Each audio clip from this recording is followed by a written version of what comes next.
乡亲朋友大家好，欢迎收看《全民大会》，我是吴思琪。今日《全民大会》带乡亲的关心交通行的议题。其实呢，大家当日行出屋卡，第一件事情就会想讲，我去目的地安样的去，无论是自家视察的，自家坐台中运输工具，也都是生活在都市风，大家知道去平常去这边的事情。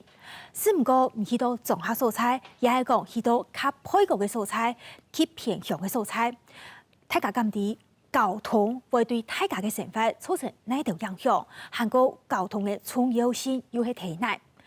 睇综合啊，其实大家单单都会自家视察嘅，主要原因就是公共运输相对来讲无像都市按呢偏。故所讲呢，睇综合就会按呢，韩看子讲睇较偏向嘅所在，像是山区韩国有地位原住民部落，大家呢爱出去。我看到背，无论係去本線上看，也去上課，也去上班，等等一條部分，其實交通係當頭拿通嘅問題。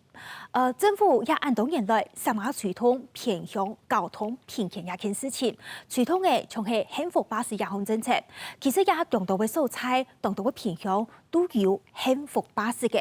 幸福巴士其主要就係希望講服務一條偏向嘅民眾其行嘅權利。只唔過呢，一項政策、一項服務，現時實行嘅情形係樣板。韓國呢，設置愛允許嘅經營下去，對地方方來講，對民間來講，對民眾來講，有哪條影響性？今日嘅全民大會有請鄉親聽聽看嚟關心偏向嘅交通議題。馬上俾大家收見今日嘅參加嘅來賓。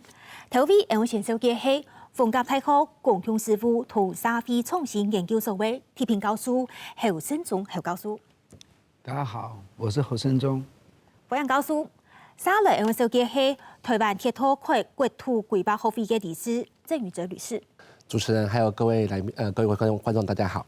歡迎律師。第三位我分享嘅係苗栗縣南莊鄉鹿廠部落嘅會議主席賴沙主席。我是賴沙，大家好。歡迎主席。下來我收嘅係新竹縣嘅機場查嘅駕駛郭偉凱先生。大家好，我係郭偉凱。歡迎。其實呢，講到一個偏向嘅交通唔利便嘅問題，現在大家來講，其實政府也按多年來都想去解決安尼嘅問題，只不過一下政策上作為哪條事情，帶大家來看。其實幸福巴士一個名詞，其實大家應該都有聽過。唔過也像係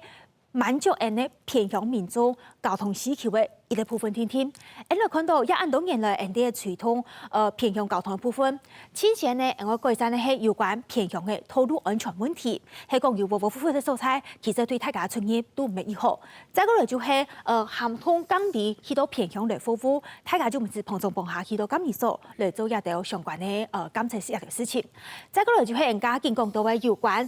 幸福巴士一項共同運輸政策，咩見邊節目嘅重點內容，其實呢一項服務做得真正去到人哋偏向所在，服務到需要服務嘅民眾，只唔過咁真正係需要嘅人都服務到係，也就見邊我哋討論一樣嘅比行較好。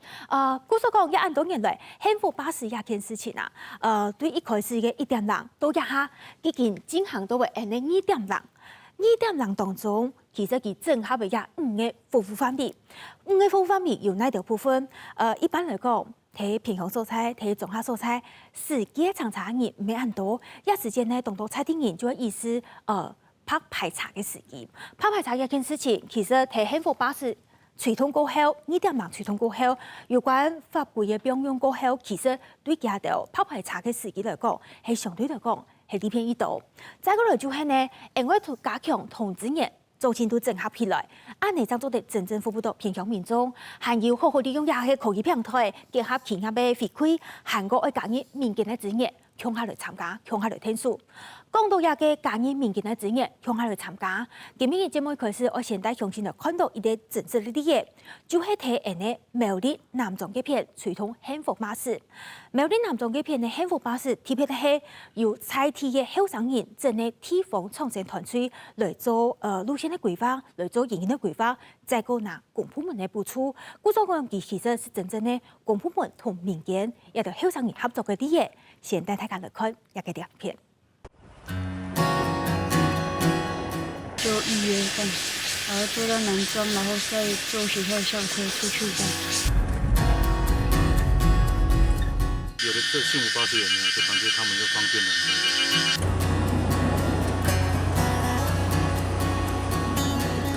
車照主文嘅時間同民眾指定嘅所在地準備其目的地。兩日讓同學喺對山行將到市區附近嘅屋卡，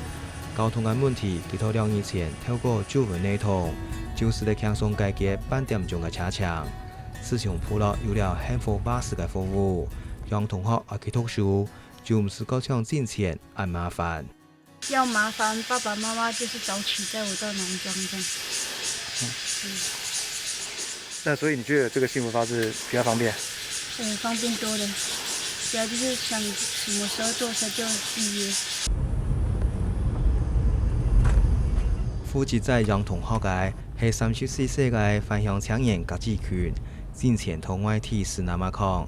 有百個機會之下，佢決定加入南莊幸福巴士嘅行列。想說是回來就青年返鄉嘛，回來再從事這邊我們這個部落的產業這樣子。像載長輩，然後又服務部落這樣子，就感覺比外面那種感覺不一樣。對，就好像回家又比較親近這樣子。一些長輩嘛，以前就像阿婆他們嘛，都70、80歲，然後他們沒有車子，然後就是服務他們這樣子，再下車，然後又再上來。南莊幸福巴士係由地方創生團區透過盤點地方市橋同路線規劃，同2022年底正式通車。目前有2條路線，載送民眾往返南莊山鄉同市區。早頭2日前先做完，去讀書、去本醫生看、辦事情、買東西那條問題解決一大半。其實南莊地度有當多嘅觀光嘅資源，不過完全冇差嘅好多。我就是想看有機會重新做一個交通嘅內統，差嘅較細台。故說咧，你做啲行到細路風去，載老人家去採鹽啊，還係老人家腳唔方便啊，你去到腳步較接近。亦係同由地方政府計劃執行嘅幸福巴士無相關，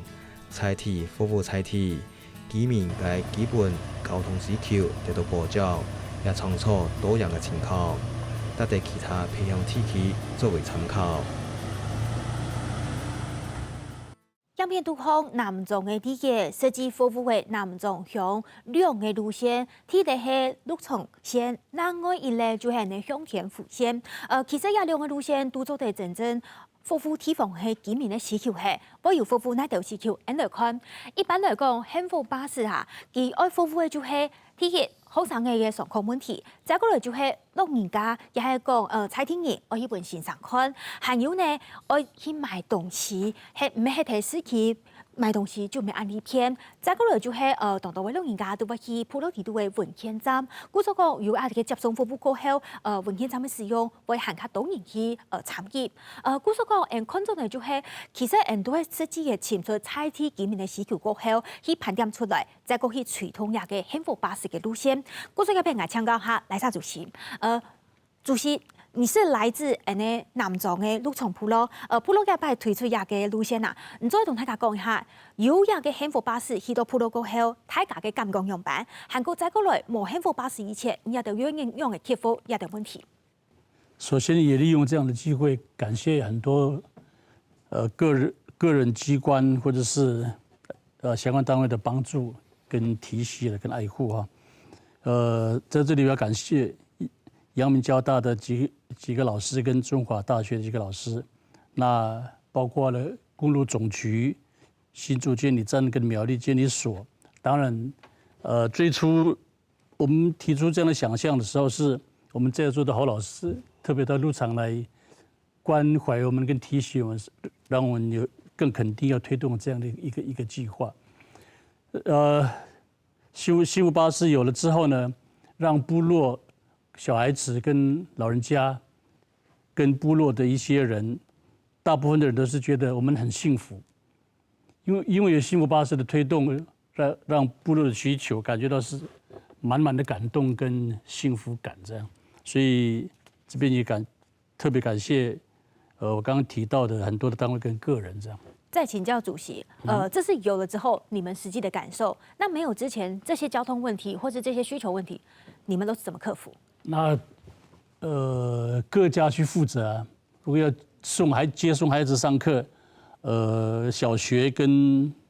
国中，那小学大概他的阿公阿嬷或者是父母亲，大概4点钟就爬起来准备了，要送到路口。看你们搬运车啦，或者要下去的部落的车子、小货车，那顺便把它带下去。那放学的时候也是一样用这样的模式。是唔过要种幸福嘅感觉，安用嘅摕各个素材都感受得到。叶片我请教下，安尼新竹县呢机场茶嘅驾驶先生郭伟奎先生哦，唔睇新竹市机场茶，所以人家会同我讲，係睇高铁附近嚟做接送，唔客嘅接送。唔过唔司機睇地方方，市機場茶嘅觀察，偏向嘅交通睇新竹係咪同樣同時有？偏向最主要係摸，上回去嘅回收摸公差，上回去嘅西建沒摸公差，班次不夠，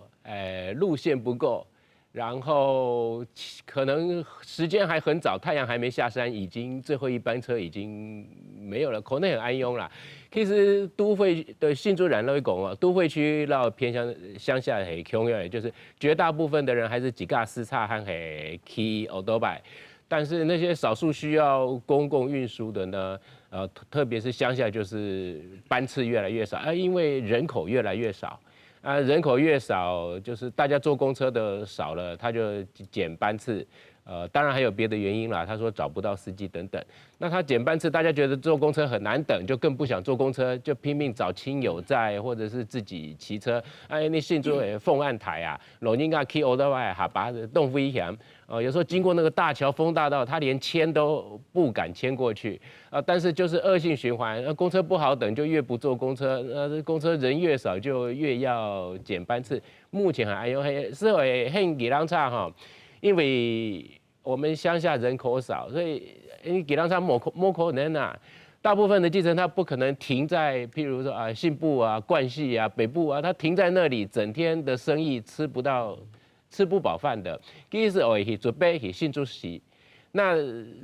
這樣鄉下要叫車，你有電話可以打，但是車子能不能很快就來？司機願不願意來？你講愛到信部的三大表人國，我去信部蓋路的時鐘，司機可能不想來。你會講我去準備，我去信主，那司機才願意從都會區跑過來載。那當然還是要等一段時間。當然費用也是一個問題來從安用。但是如果有公車的時候，其實新竹客運它很多班次，它要是配合上學放學給西建甚至老人家賣菜西建以前我們也反映過，說你從山裡開到街路，然後老人家要用跑的買菜還是去看病，然後才趕得上那一班，然後趕不上就要等很久。那講了以後，新竹客運它也調整了，那種又西建，所以公車就是特徵就是少，班次少，路線少。但是如果有，它真的是服務很好。故所講，看到嘅偏向嘅問題，其實交通正經講，睇地方會當重要，是唔過去隨同正經冇按規。一平我請教下李師，李師，你可能按道理嘅韓國沒有講到，你睇房山有豐富過。嘅請教一下就係，你看到大家無論係民間也公部門睇隨同也向幸福巴士服務地方居民，唔知道也意義係乜嘢？剛剛其實高大哥有提到，就是有關偏鄉的問題。公共運輸在偏鄉常常會面對的基本的問題是，他照顧的不是只有一個人，他照顧的是一家人。譬如說我們剛才談到的通學跟購物的需要，我們在輔導地方的時候，常常碰到一個問題是，以前傳統的公車，如果那個媽媽沒有在那一班車上車的話，她家裡面可能有3個人沒有午餐可以吃，因為她是下去買菜，然後買一整個星期的菜，所以。然後他錯過那個班次，他就是3個小時以後的事情，所以他家裡面是3個人沒有東西吃的狀況。那當時要推動偏鄉就是這個幸福巴士的時候，我們要考慮3個在最初公共運輸比較難的事情。第一個是車輛，一般的公共運輸都是比較中型巴士、大型巴士，20人座或40人座的。它要深入到像部落或是到山區比較狹小的道路，安全性的問題，還有這個可不可以到門口的問題，這個問題是比較麻煩的。那谈到这个门口的问题，就会谈到下一个问题是，现在既有的公路客运系统，他们因为受到法规的限制，它会被要求要停在站牌一定的范围里面。我们可能讲说，过去20-30年的巴士，或是在现在的公共客运，在东部或在偏乡的地方，有些巴士司机会很体恤大家，就是不要走太远，就是你在这个地方下车，我是可以下车。可是如果监理站上来看的时候，就会说，这个跟你原本的法规的样子好像不太对，所以他会在一个民众就是有需要不想走太远。你们看到台北市，在台北市里面，平均每300到500公尺就是一个站牌，没错。可是到了偏乡部落是1公里到2公里一个站牌。那这时候我们就会去问一个问题：为什么在台北市可以500公尺一个站牌，为什么到偏乡不可以500公尺一个站牌？可是他就告诉你说，没有，因为偏乡这边才有人，所以他要在这边设一个站。所以幸福巴士当时除了车辆变小之外，下一个解决的问题就是它可以容许民众门对门。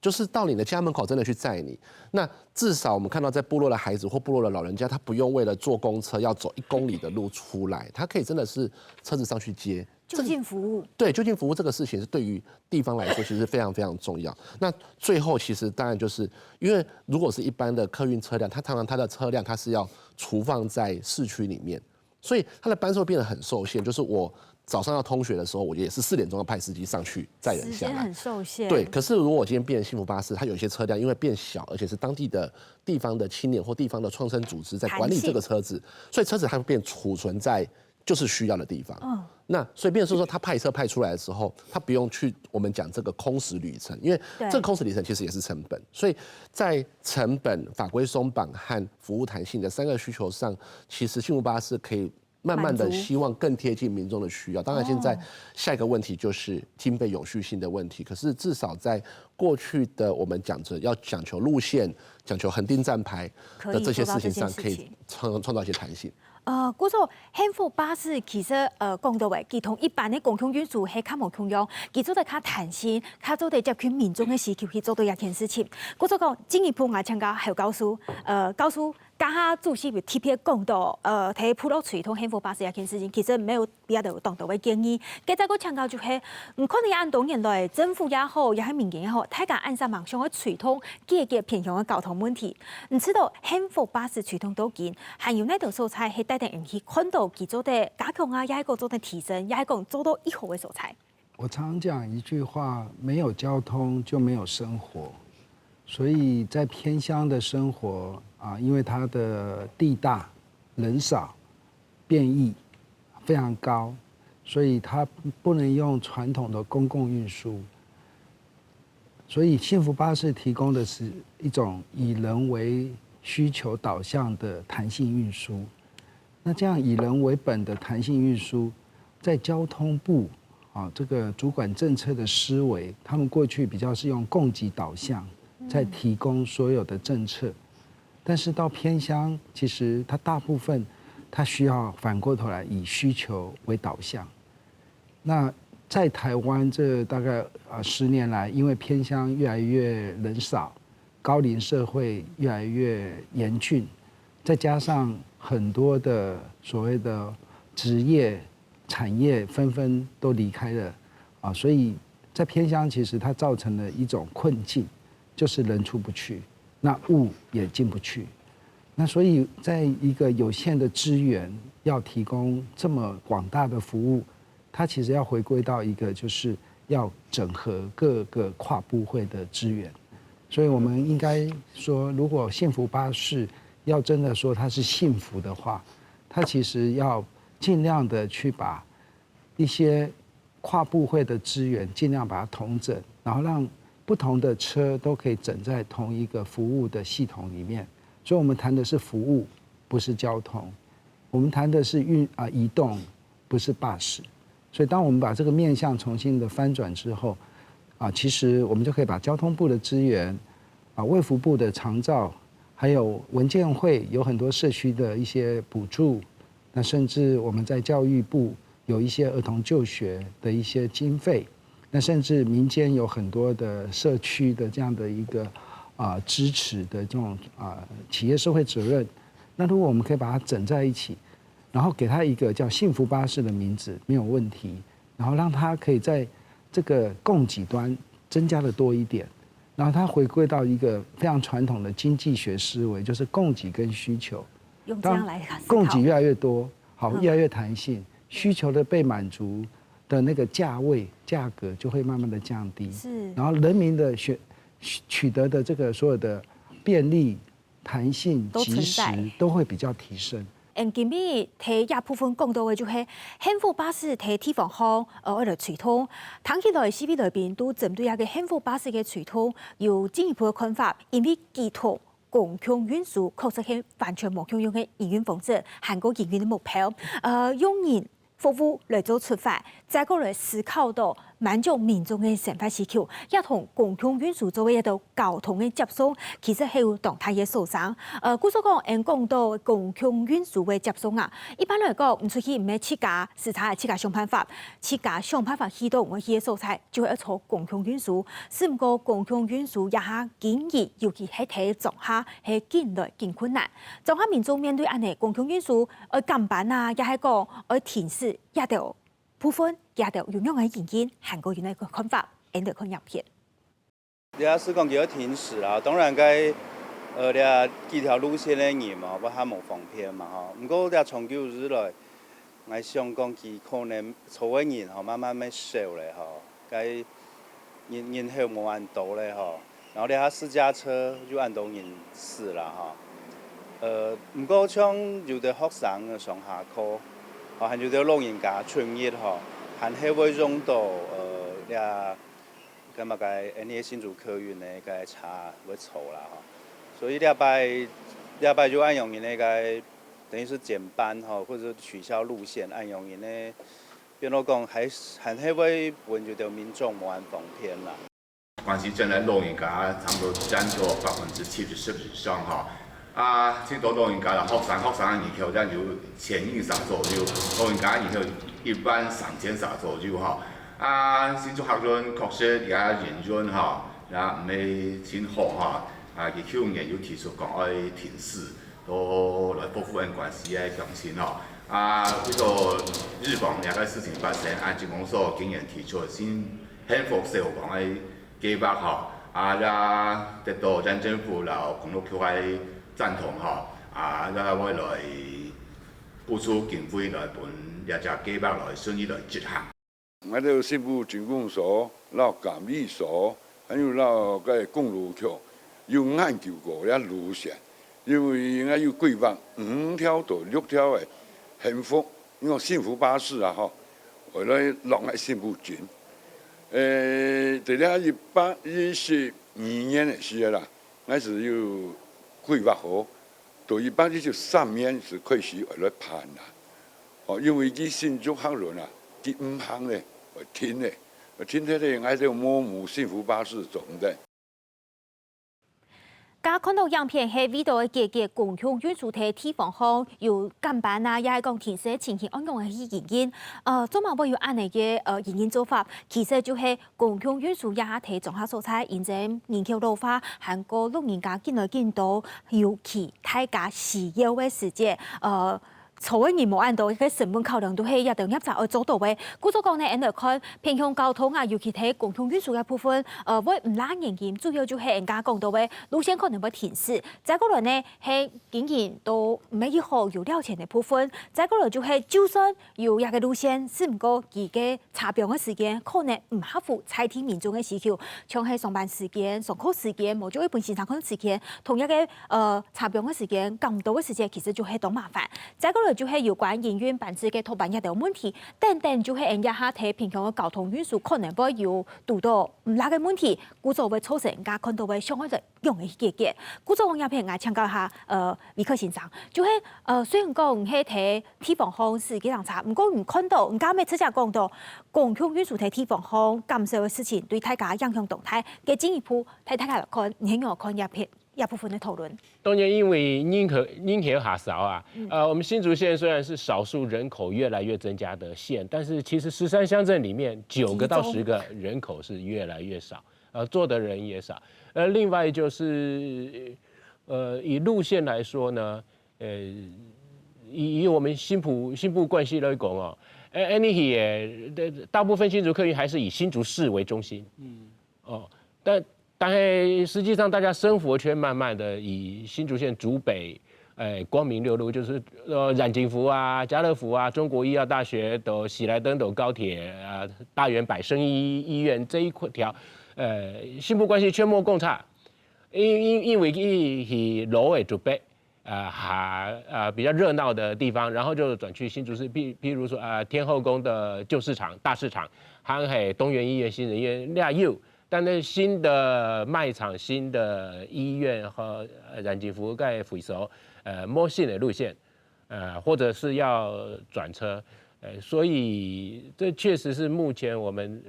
新竹客运的，再加上要减班啦，有些路线就越来越少，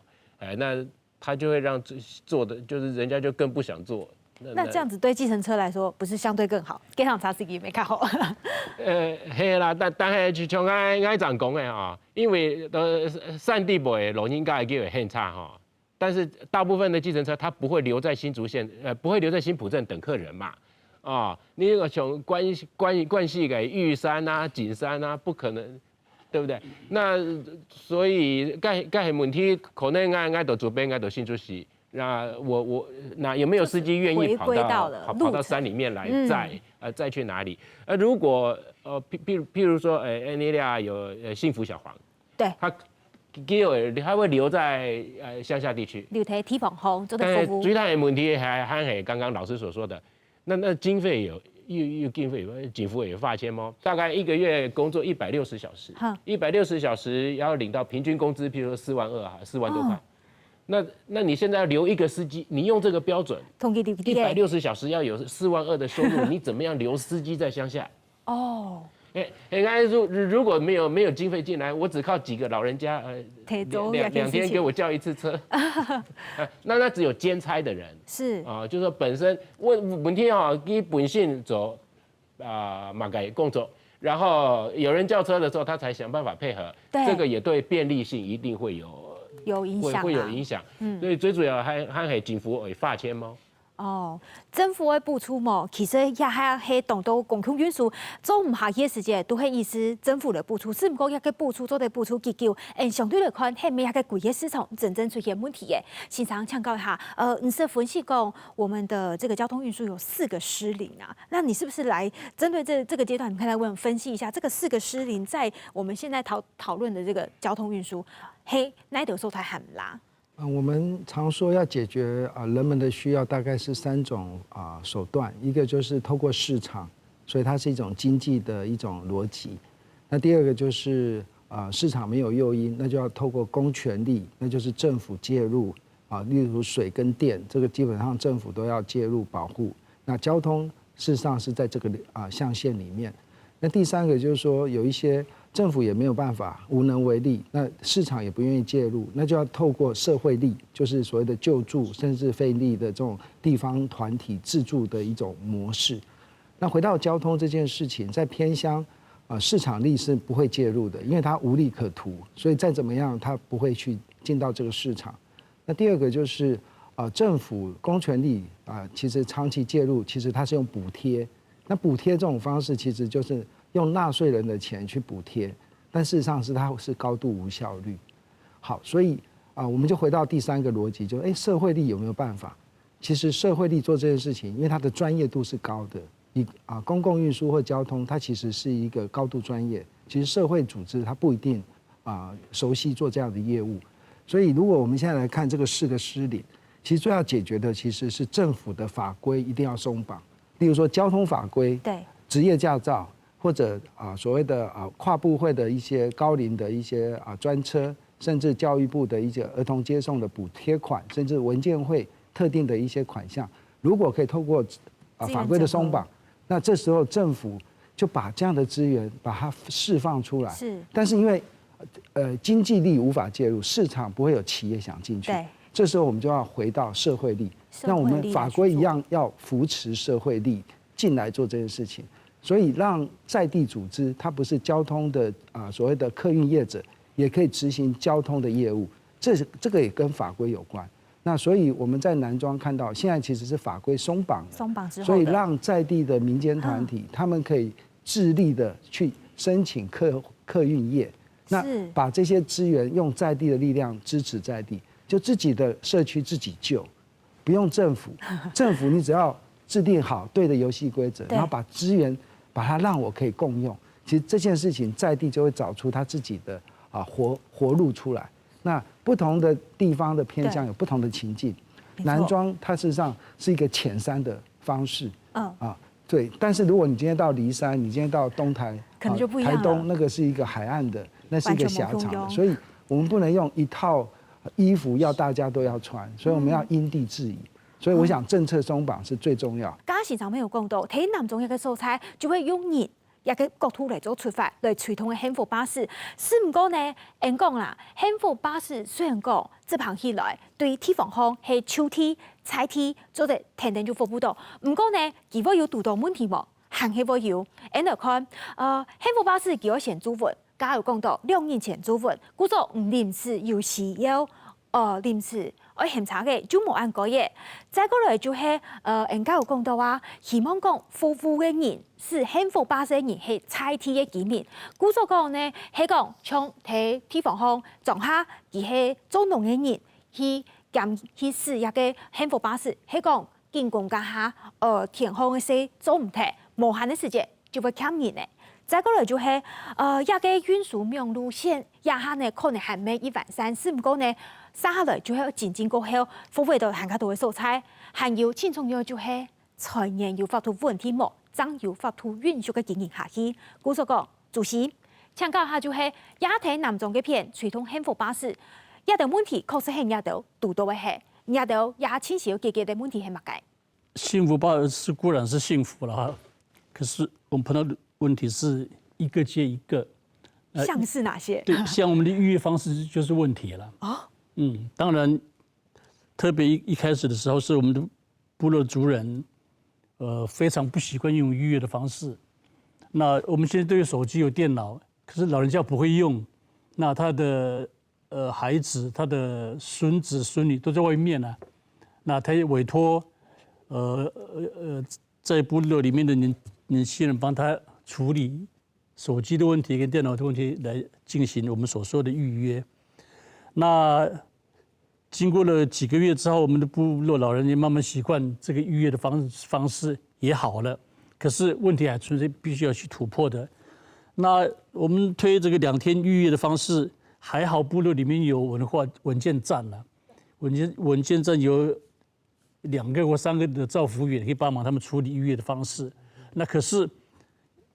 也突發臨時事情發生的時候，還是要用預約的方式，可能緩不濟急，所以這的確是我們目前跟政府要去溝通、要去突破的一個問題在。不是可以打電話嗎？也可以打電話，打電話去。打電話不是比這樣操作更簡單，還是會有困難？還是會有困難呢？是，還是有困難。那問一下，我們會有不夠？如果有這麼緊急的需求，或者說有這麼多預約這麼踴躍，我們會有人力不足、開車的這個人不夠的情況。有，我們在持續的招募司機的部分呢。要多少人才可以？我們希望是，開幸福巴士，我們希望是有兩個司機的模式，一個是專職，一個是兼職的方式。像農忙時期，一個專職的司機，他可能要配合他家庭農忙的時期來處理農事。那這個時候，如果是說有兼職的算鐘點費的，或許可以突破這一點的問題啊。哦，那這個是這個部分，我們這個計劃是年度性的嗎？還是年度性的？哦，所以今年是第1年，因為南莊這個，我們這是第一個在南莊的幸福巴士。故所講，什麼主席講到嘅？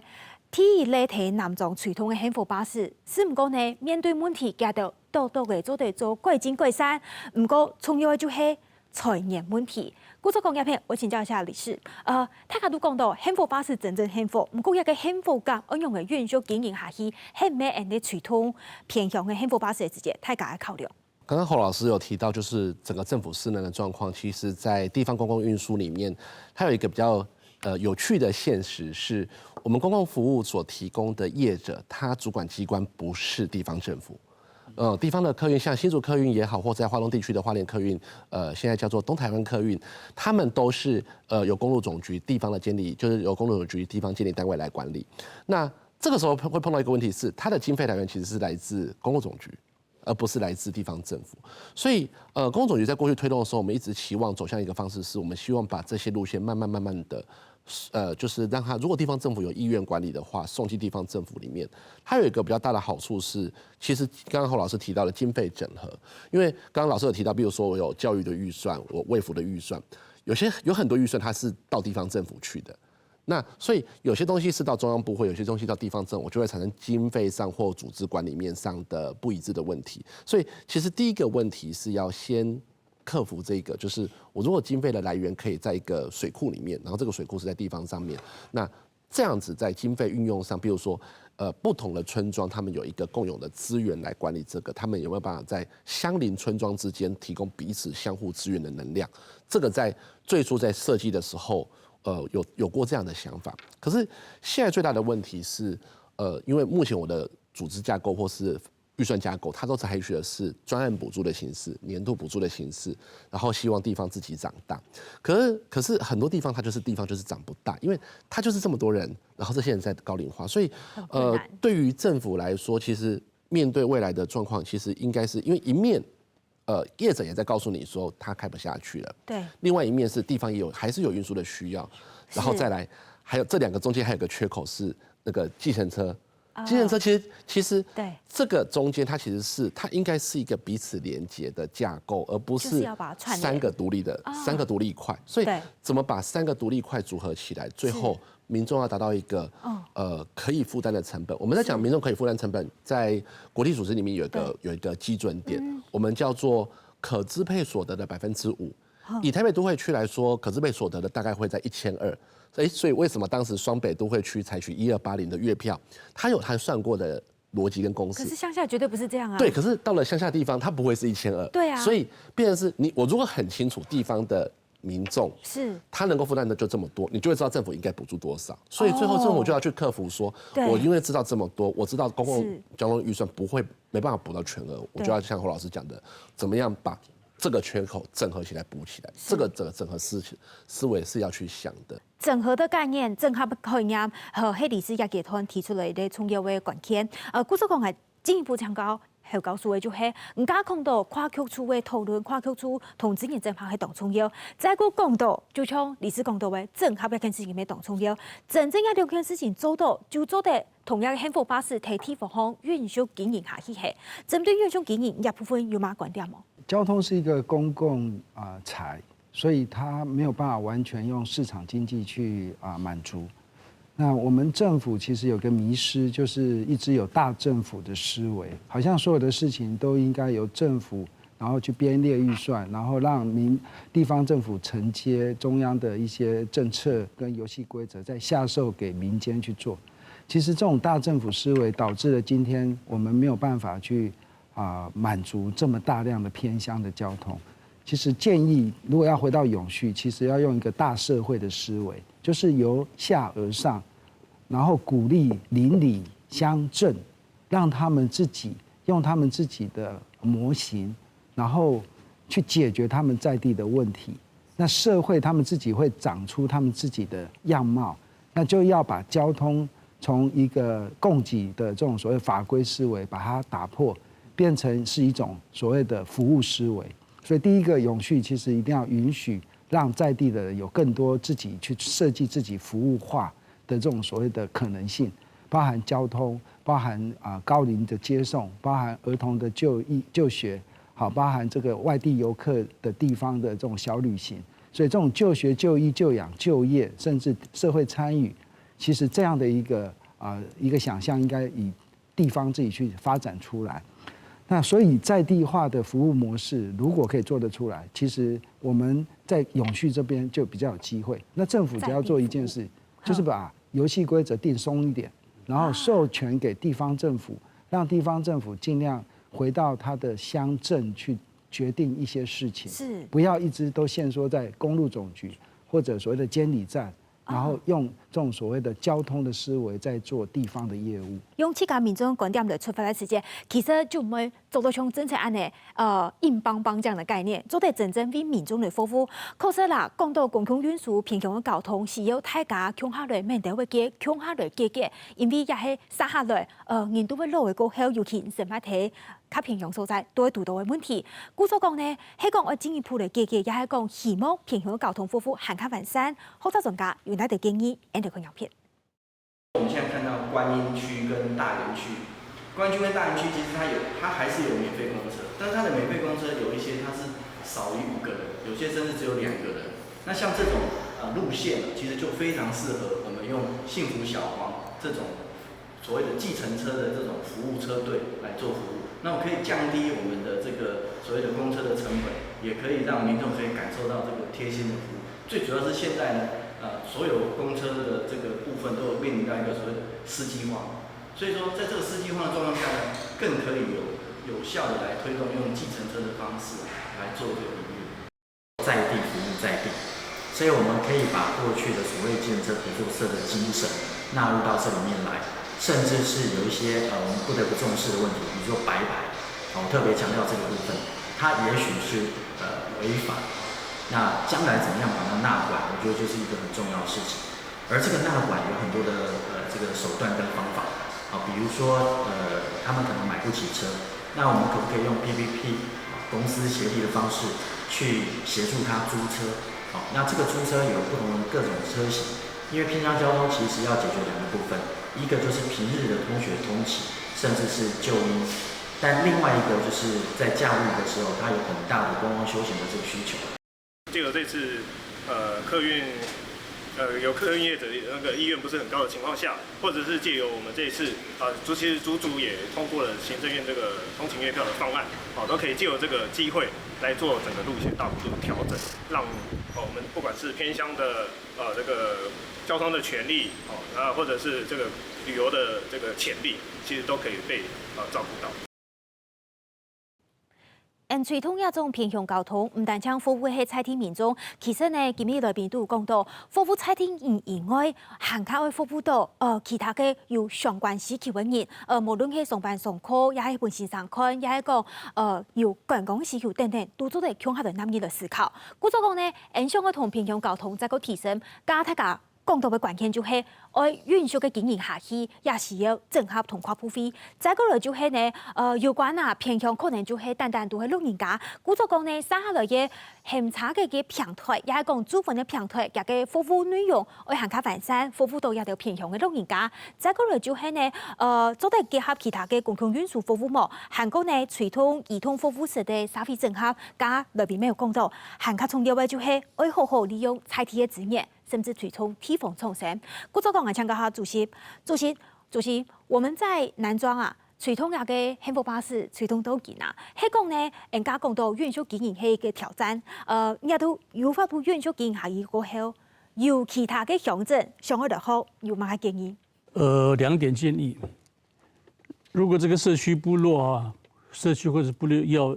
想要有這樣的一個公共運輸的一個權利的推動，那我的建議是，第一個是盡早跟地方政府相關的單位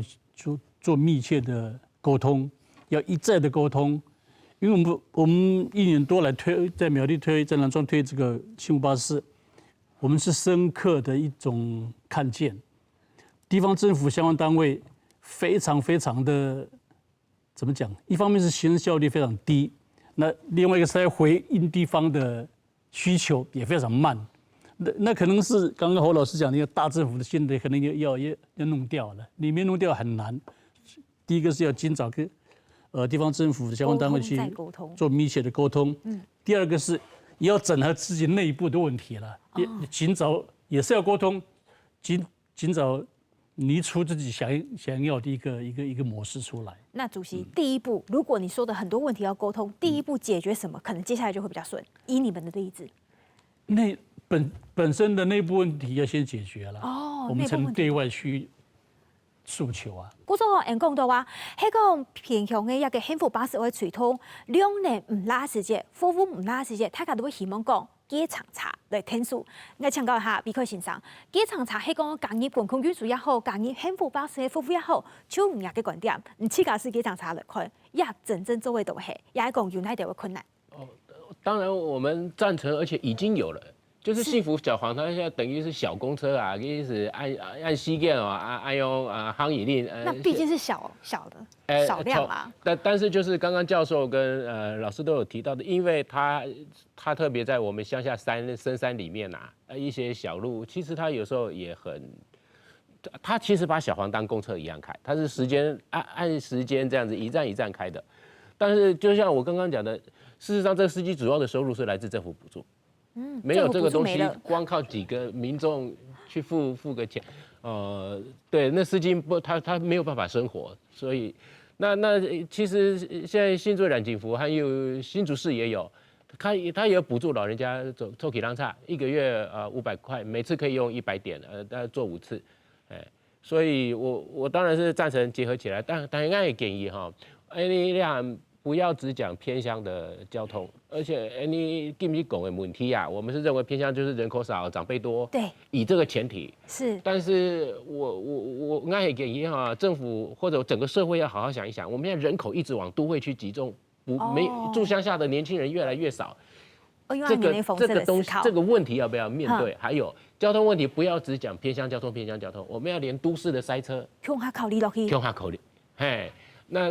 俩50啷岁、60啷岁的人哈，好像是共冲走势还有经历过那新竹县那推杯偷烟摸 Q 用嘿，我们新竹县很多去工厂做工的人是住在家里的。他农忙的时候，他还要工厂请假回家，收橘子。但是一旦我不住乡下，我搬出来，河高木河啊，摸子漏水啊，交通不方便啊，嘿麻该，然后政府又在都市盖了新的图书馆，我希望小孩住在那里。那当他不住在乡下的时候，它跟农业就完全断掉了。所以这不只是说人口过度集中啦，然后偏乡交通不便，而是我们的人口太不均衡，会衍生很多其他的问题，能不能一起来想一起来解决？总共就係一個交通嘅問題，就像加高速公路係同複雜，我跨部費韓國貴嘅沙費，強下嚟整合嘅部分。高速公路整合，理事人家講到同道整合嘅意見，由下而上係大家希望講可以好嚟傳統嘅。唔過還有一個觀念就係客貨公仔，一個觀念睇傳統人嘅偏向交通嘅世界，係咪哋優勢韓國確實嚟傳統嘅？客貨共載其實在公總局在這10年來推動的時候，一直就有思考過這個問題，但是它有一個根本性的問題是法規上面客運與貨運兩邊它本來就是切開的，那所以變成這個要突破的點是要去突破從上的整個體制的問題。其實剛剛侯老師有提到一個事情是，我們應該從生活角度去想，可是我們不要說從鄉下到城鎮這樣子分，有點感覺好像有點分界線。我們如果以新竹地區來說的話，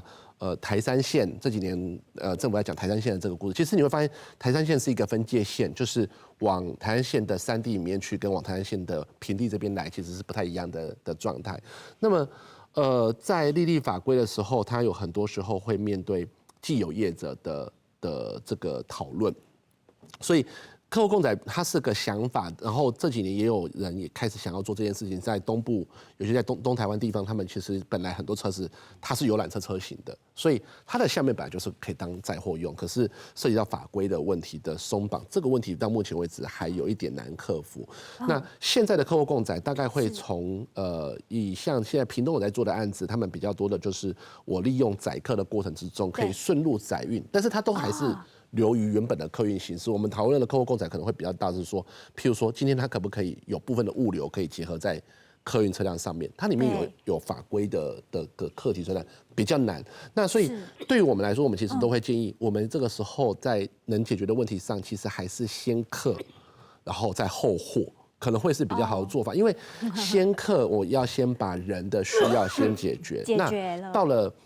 我們不要說偏鄉，就是農業區，或者說比較不是那麼都市地帶的地方，它有很多貨運運載的運進去的東西跟運出來的東西的形態也不同，是用的車輛的形式也不一樣，所以它那邊還有另外的課題要克服，那邊比較是這樣，先客為主，然後後面就是如果人能帶貨，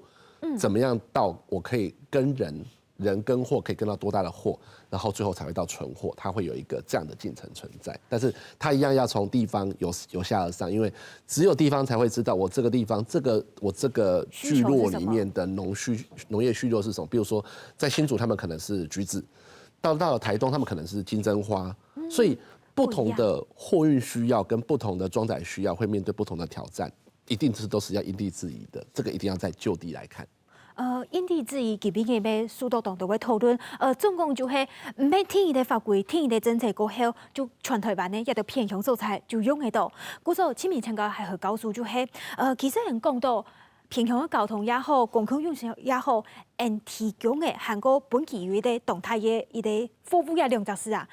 总归就是幸福巴士也好，公共运输也好，我们都希望它达到服务这件事情。是唔过 NDA 讲服务的时间，采听民众的需求，我真正用的整合起来。亚件事情，刚刚主席没有讲到，提防我先交通好些。故所讲呢，係讲其他素材，我继续来做的时间，鸦片还有乜建议我提供大家？今天要谈到一个资源整合，其实最该整合的是，除了中央政府的跨部会，第二层就是地方政府的跨局处。还有地方政府跟乡镇的这中间的垂直的沟通，一定要是一致的。当我们把这样的结构可以做一个比较好的以人为中心去对应的时候，这第一步做到。第二步其实是什么？第二步就是我们要把整个需求先以需求为导向，然后去把所有的资源去重新盘点，然后对应回来，然后让需求端跟供应端的资源，其实它事实上是有一个很清楚的对应关系。就老人、孩童所谓的一般正常的中壮年，甚至游客，甚至货运，甚至一些所谓的金流，怎么样让它彼此之间可以做一个比较好的一个可能的配饰？那要有好的配饰，就要回到现在其实是一个共享经济的时代。好，因为所有的事情都可以有机会用手机或者用云的服务去做整合，就算末端是高龄长者，甚至是所谓的原住民，还是需要用母语，我们还是可以用一个部分的所谓的人跟机器之间的协力，透过一部分的 call center 或者服务中心去介入，所以这件事情就要有一个中间的媒合的概念，所以这个媒合就可以让这边或许是很破碎的需求，这边是很有限的供应，但是因为我可以用共乘、共享、共用，好，甚至共载，我可以让所有的资源可以重新的用更少的资源，可以完成更多的服务。那这件事情在台湾现在台东县政府还有屏东县政府，他们在推一个叫 TT Go， 还有 TP Go， 他们其实都用县府的力量去做一个地方平台，然后让乡镇加入。当乡镇加入的时候，其实大家都不要再花这些资讯的成本，然后乡镇再去邀请这个在地的业者、民间单位、NPO 也加入，所以整件事情就让水平整合、垂直整合、跨服务，然后跨领域，然后最后其实是可以让跨世代，因为未来其实高龄长者到来之后，没有人可以开车，所以老老照顾这件事情一定会变成是必要。那以后开车的人不是开车，他可能是提供服务，因为开车可能变成是无人车，所以我们在日本看到了，其实日本积极开发无人车，就是因为他看到找不到驾驶，高龄化社会，所以以后的驾驶其实他一定做的不是开车，他一定是做照顾，他是做协助。幸福巴士唔单将黑人讲的一种幸福体体服务服务民众，最重要的就係接下來我面對係科技同民眾也當中的橋梁，也當中的連接的部分，應該用來前進。現在呢，面對創新的時代、科技的時代，應用的同亞方服務真正帶到地方上去，我想創新服務、科技平台一件事情係人天初我哋從事嘅。總共幸福巴士希望服務人哋偏向嘅老人家，偏向嘅老人家，我聽你到時代韓國地方上，我有安尼嘅強勢。主要還要轉到地方上，大家真正面對自家需求，韓國對人的基層開始對地方政府、中央政府來爭取人地方上民眾基本的交通，韓國一個行嘅基本權利，也真正轉到人地方上來回應到人地方民眾嘅需求。以上就係今日全面大會針對幸福巴士喺地方上傳統嘅議題討論，下個禮拜每場同前記得準時收看我哋節目。